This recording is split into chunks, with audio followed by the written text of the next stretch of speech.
bless God and God bless. Hello mga kababayan OFW sa sulat na ng buong bansa, sa ating mga kababayan sa Pilipinas. So, good morning, good afternoon. At tutulog nga po pala sa inyo. Ang bibigay ng tips para sa safety fire alarm system. Okay? Isang safety fire alarm system mahalagang bagay rin sa ating buhay. Yan. Kung kayo makamasyal sa mga mall, sa mga building, hotel, office, makikita nyo ito tinatawag na manual fire alarm system. Yan. So pag kayo mayroon napansin na sunog, pwede nyo siyang pindutin, o meron din yan na nakalagay na break glass. Yan. Para mag-alarm siya at magbibigay pansin sa lahat ng tao sa loob ng building, sa hotel, or sa mall. Okay? Yan yung fire alarm system. At sa mga hotel din, sa mga building, sa mga mall, may mapapansin kayong ganyan. Yan ay tinatawag na ionized smoke detector. Kasi ang smoke alarm detector ay meron 2 types. Yan, tinatawag yan ionized smoke detector na nakakonect yan sa wire or sa fire alarm detector. Ito, isa namang natawag na photoelectric smoke detector. Ito ay di baterya. So, itong 2 smoke detector na to ay sila nagde-detect ng mga usok o yung mga ashfall o yung mga alikabok na makapal. Yan, sila nagde-detect niyan, at yan ay biglang tutunog. Mag-a-alarm din yan dahil na-detect nila ang init na maaari mag-cause ng sunog. Okay?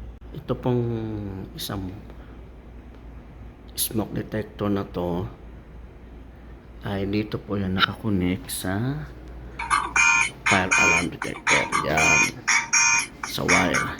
So dito, yung mga building monitoring o yung mga safety officer o yung mga in charge, sila magdi-detect niyan o magmo-monitor kapag yan ay nag-alarm, tumunog, may sunog, may usok man, bago nila i-check o i-cancel ang alarm, kailangan tingnan muna nila yung naka-display kung ano ang sinasabi, kung ano yung details, kung saan ang lugar, kung saan ang location.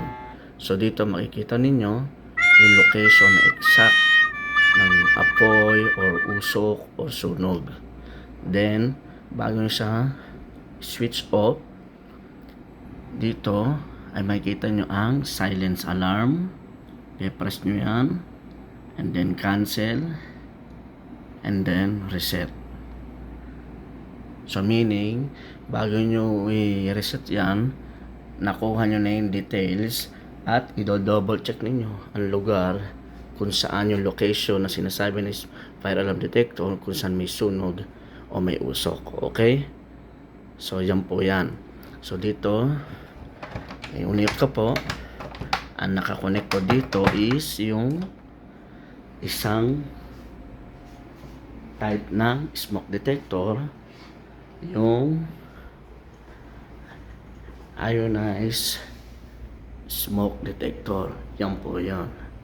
Yan. Okay. Dito po yan sa building na to, sa fire alarm detector. Okay. Yan, fire alarm detector. So ulitin po natin, bago nyo i-reset, kailangan i-check nyo muna kung ano yung naka-display. Hanapin nyo muna ang location, kung saan may usok o may apoy o yung sunog. Then silence alarm, cancel, and reset para bumalik na po sa normal o sa dati ang setup ng fire alarm detector. Tapos niyan, i-report mo yan para kayo tumawag ng expert fire alarm detector technician para i-double check din. Okay? So, mga officer, yung mga building monitoring, at yung mga kung sino in charge, double check lang kung saan yung nagmumula ang usok, saan nagmumula ang sunog, o saan nagmumula yung apoy. O kaya yung mga malalakas na mga alikabok or ash.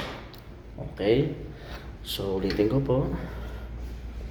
Yan po ang fire alarm manual na minsan may nakasulat dyan na break a glass. Okay? Para mag-alarm kung kayo may makitang apoy. Two types of smoke detector. One is ionized smoke detector and photoelectric detector. Yan po ay handy baterya. Okay? Maganda po yan sa ating. Okay? Thank you po at sana po meron kayo natutunan sa aking konting tutorial.